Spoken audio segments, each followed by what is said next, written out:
It is time for the Zack Martin Show. One of 6 Cowboys to be leading their position in Pro Bowl voting. The future Hall of Famer joins you. Brought to you by Ford, your Texas Ford dealers. Ford is the best in Texas. And a good afternoon, sir. How the heck are you? I'm doing well. How are you? Doing outstanding, thanks. And congrats on leading your position once again. Was there ever any doubt that you would? What's that? Was there ever any doubt that you would lead your position in the Pro Bowl voting? I don't know. I don't get caught up in that stuff in the season. We got a pretty big one Sunday night, so that's where my focus is at right now. Right on. So, what are you thinking about these Eagles? It kind of looks like that the defense has gotten into a little bit of trouble since you last saw them. Is that what you're seeing on tape, or what do you expect? No, I mean, shoot, they're a damn good football team. They've they've obviously gone through a little bit of a gauntlet here, but when you turn on tape, they got guys all over the place, and especially up front on that defense, they're really led by their defensive line. So it'll be another great challenge for us, another big divisional game, and these are the fun games. These are the games you live for. So it'll be a good one Sunday night. This front's been nasty for a long time, though, Zach. I mean, thinking back on some of these battles, has this been the team out there, not just the division rival, that you feel like you're preparing the most for over the years? I would say just consistently over the years. I mean, they obviously are in the division, so we play them twice a year. But, yeah, they're as consistent of the front as we play year in and year out. And obviously they've got a group of guys who have been there a long time. Obviously added some really, really talented younger players, obviously with Carter and Davis. But, the rest of those guys have been there for quite a while.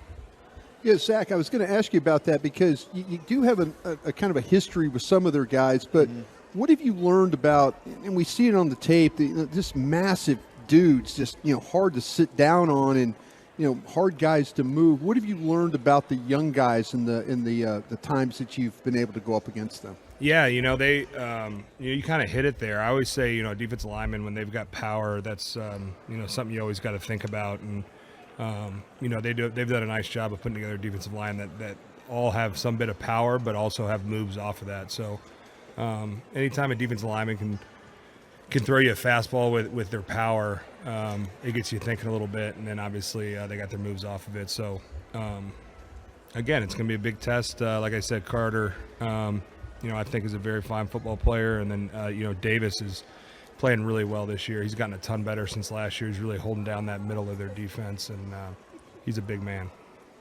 Zach, what was it like yesterday at the Star? Coach goes down with appendicitis. Have you had appendicitis ever? I don't think any of us had on the show. No, I haven't. And I saw him leaving in the morning, and someone was saying, "Oh yeah, he's got real bad, stomach pains or whatnot." And then they told us later in the day that he was going into with appendicitis. So obviously a tough deal, but. Sounds like he'll be back, and it'll be great to have him back. So if he weren't back, does that mean you guys then get to just pick at him, make fun of him because he's not as tough as you, clearly? Yeah, and then, they've done a really good job. Our coordinators have done an awesome job this week keeping it smooth, keeping the schedule consistent. Bones has kind of been taking over that the team meeting roles, and then, obviously DQ and Shotty handling during the practice. But it's been it's been a smooth week, and those guys have done an awesome job. Zack Martin here with you on your home of the Cowboys, 105.3 The Fan. Now, I am curious how much better the body feels going into a game with 10 days rest as opposed to sort of the usual week. Yeah, no, it was those. It's like a give and take with those with the 3 games in 12 days. It's a tough stretch, but you really do get kind of a mini bye after that second Thursday game. So was able to kind of relax, hang out with the fam, recharge this weekend, and then get back to it. But it is tough, but at the end there's a reward, which is great. Zach, the Here We Go has gone absolutely bonkers right now. Now, we know you guys have been implementing that since minicamp, but there's several stories from your standpoint. How has that really helped you guys along the offensive line? Yeah, so the backstory kind of is we were trying to get off the offensive linemen trying to get off the ball as fast as they can, and different guys were timing up the cadence, and we were kind of getting off at different times, and blocking schemes when you're getting off not at the same time are not always great because you can't time up your footwork and all that. So we came up a way with that here we go to kind of time everyone up. And then also I think the big thing for us and the great thing about the cadence for us is we've been able to throw a lot of different variations of the cadence with that and kind of working into some of our quick counts and other stuff like that. So it's been great. Yeah, but the Eagles just they're it's not here we go, it's just go. I mean they're you ever see them on tape, Zach, and wonder how they get away with the way they set on the edges? Yeah, I've watched a lot of it. I mean, how did they get away with that? If you do slow, it's pretty impressive because it's like it looks like they're offside, but when you slow it down, it's like they're on. Wow, they're on the ball, and it is impressive. And I think our scout team this week has done a really good job of emulating that. But I don't know how they do it, because the Kelsey's head bob or head snap is so quick. Sure. There's got to be something else that keys those guys into getting off. But, yeah, they do a great job of getting off. Well, that's the one thing that we always, Cowboy fans, always talk about. Like, this John Hussey this week, he ain't going to call them jumping offsides. Yeah, bleep that John Hussey guy. Yeah, I mean, by the way, John Hussey favors home teams as a referee this weekend. 7-0 referees games. Just letting you know, Zach. Right? Okay. That's public enemy number one for me. Good nugget. Yeah. How's the home field advantage feeling these days? Zach, it's got to be by far the best streak since you've gotten here, maybe the best in team history dang near. Yeah, it's been great. And, that one Thursday night was big for us, I thought, just for our football team. We've had, a stretch of games there where, we were really getting after teams, and we were coming out there in the fourth quarter, and to have kind of one of those hard-fought wins, find a way to win. Defense comes up with a couple huge fourth down stops, and we're able to get points out of them. So, a really critical game for our football team there Thursday night against the Seahawks. Hey, Zach, I got to do this job where I have to also do scouting tape of college players. Yeah. I watched Joe Alt the other night, and I'll tell you what, man, that kid, I think he's the best tackle in the draft. He's a stud, isn't he? I tell you, he is. The Penn State kid is good. Alabama has a kid that's really Alabama's good. right tackle is good. But I'll tell you what, I scouted his dad. That's how old I am. But I'll tell you what, man, for a guy that's 6'8", moves the way he does. I met him a couple springs ago. I went up Holy there. Jeez. And he is big, and he looks like he's filled out. He was still a little skinny. I think I was up there right after his, I think it was his freshman spring. Man, and, he is super impressive. The way he moves. is. I think Coach McCarthy coached his dad there in Kansas City. Oh. Yeah, absolutely. His dad was a Pro Bowl player 2 years, in the early '90s, and a hell of a player from Iowa. So yeah, I always get. I mean, it's always crazy to me. Maybe it's because I was a 5-year guy, but the guys are coming out after their third year and. How ready they can be. It just. Oh, he's plug and play. Oh yeah, he is so crazy. Plug and play right now. I know.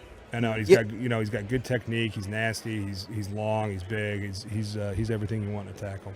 Okay, so you gave me a little bit of that scouting report there. If you had to put your scout brain on, and you're going ahead and evaluating these offensive linemen, because I'm about 6 in right now, and we have a stud class coming out. What are you looking for in some of these college linemen as they transition to the NFL? Yeah, I think the prototype, obviously length is at tackle is huge. It's funny. They always told me that when I was coming out because I played tackle in college, and right. I was like, I don't think it's that big a deal. And then a few years ago, I kicked out the tackle for a few games, and you realize those extra couple inches on the arm length really do help when you're pushing guys by the quarterback. So definitely that length and really athleticism and. Just hope you go to a team with a good line coach who can help develop you. Zack Martin with us here on The Fan. I read a story about Dak today, his routine, how he's taking care of his body, but there's a little nugget in there about him straight bar bench pressing 375 pounds for a 1-rep max. I'm just curious if you think is he fudging those numbers a little bit, a little inflated.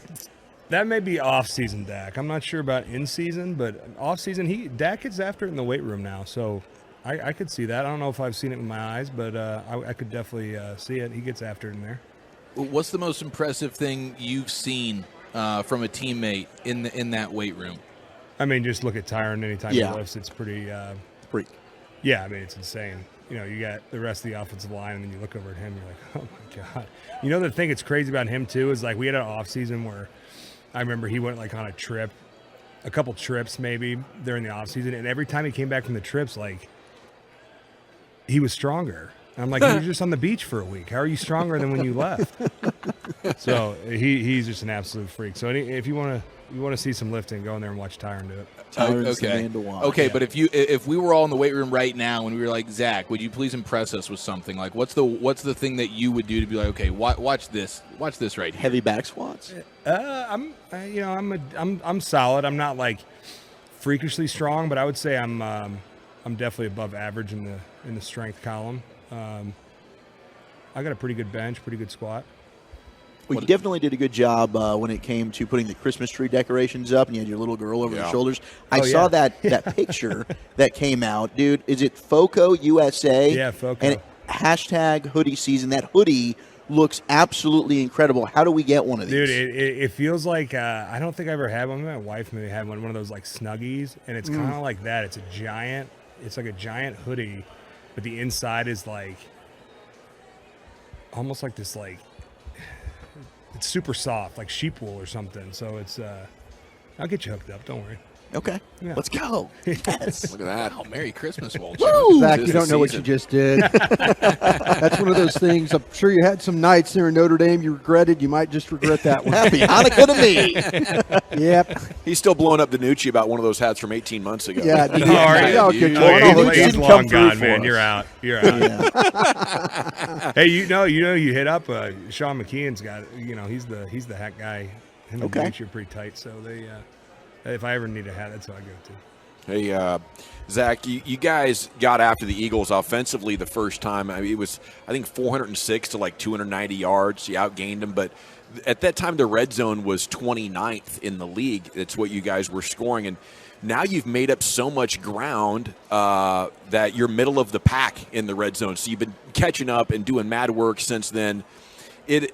What do you attribute that to? Is it as simple as you guys are healthier up front now, or how do you look at that? I just think execution. I think, man, it's not. I mean, get the ball into the playmaker's hands and execute up front. So I just think the execution has been great. Something we talk about a lot in the red zone is the scramble drill and above the 2.3. I'm sure you've heard Coach talk about that. We've had a couple touchdowns off the scramble drill. So. Just doing it different ways, and I think the big thing is execution when you get down there, because it's not a lot of fun when you have a 12-play drive, get down to the red zone, and then get stopped. Yeah. Okay, speaking of getting stopped, this is going to be outside the box, so if it's stupid, just let me know. You're good at that. But but okay, so with this short yardage play from Philadelphia, right? Yeah. Would you think you might have a good chance of getting Kelsey before he can fire through there? The defensive linemen are so good at knifing through and playing their techniques, but I think what we might need to stop the push is offensive linemen versus offensive linemen. You ready to play both ways or what? That's stupid, but I was worried about that. No, man, I do have to give him credit. I think it's I've watched it a lot, and it is pretty impressive what they can do there. It's tough because you don't know the count, right? So I'm sure, I don't know this, I don't have the volume, but I'm sure they're going on hard counts. I'm sure they're mixing it in and out. So, man, it's just a tough play. The biggest thing I think the worst thing you can do is jump over. Okay. The more I watch it, because those guys, they get so low. They almost like dive into the ground, almost like nose dive into the ground to cut your quads out and like your knees out from underneath you. And then just kind of the momentum of everyone pushing. But I think you just gotta try to time it up and get as low as you possibly can and hope that there's a scrum there that you can stop him. If Roger decides to take away the back's ability to push, how much less success would they have, you think? I think they'd still be very good at it, but it does help. The push definitely helps. Yeah, I mean, it's one of those things. I think it's, if everyone was doing it at the rate they were, I could see them being like, all right, this is dumb, we're getting rid of it. But man, every week you turn on the tape and the team's trying to do it and they get stuff. So, I don't really know what to say to it.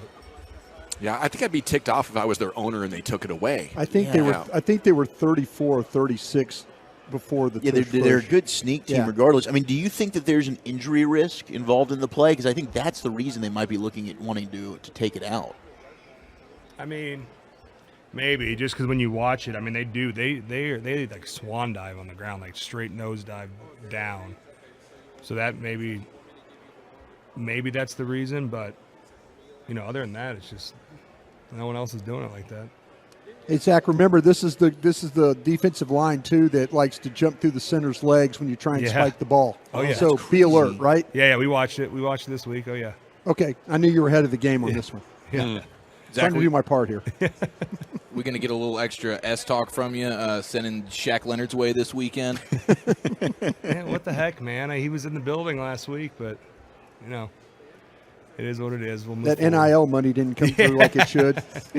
Yeah, but that you're going to pancake him once or twice, he'll start regretting it in no time. Made the wrong decision. do the night games, how much does that change your game day routine? Does it throw it off a little bit? Dude, I used to be a huge, like when I first got in, I loved the night games because you get like the whole day. You kind of get to, I don't know, just kind of relax, get your mind, body right, all that stuff. But I think the older I've got, the night game is it's a long day. We get up, we come in, we do walkthroughs and meetings in the morning, and then you're home for a few hours, and then you go to the stadium, and then you start warming up. I mean, it's a long day, so you really got to be in it mentally. But I've shifted. I'm a noon. Obviously, we've talked about this before. I'm a noon game guy all the way. It's just so tough when you're leaving and the kid goes, "Oh, Dad, you got to go to work all day. When are you going to be back?" Yeah, that's what it is for me. Yeah, and then you got to, you get home late, and you got to wake up the next morning and come back in. So, but the nice thing is we do play a lot of them here, so you do get used to them, and it doesn't throw that big of a wrench into the schedule. Right on, dude. Well, best of luck to you on Sunday. We'll be pulling for you. All right. I appreciate y'all.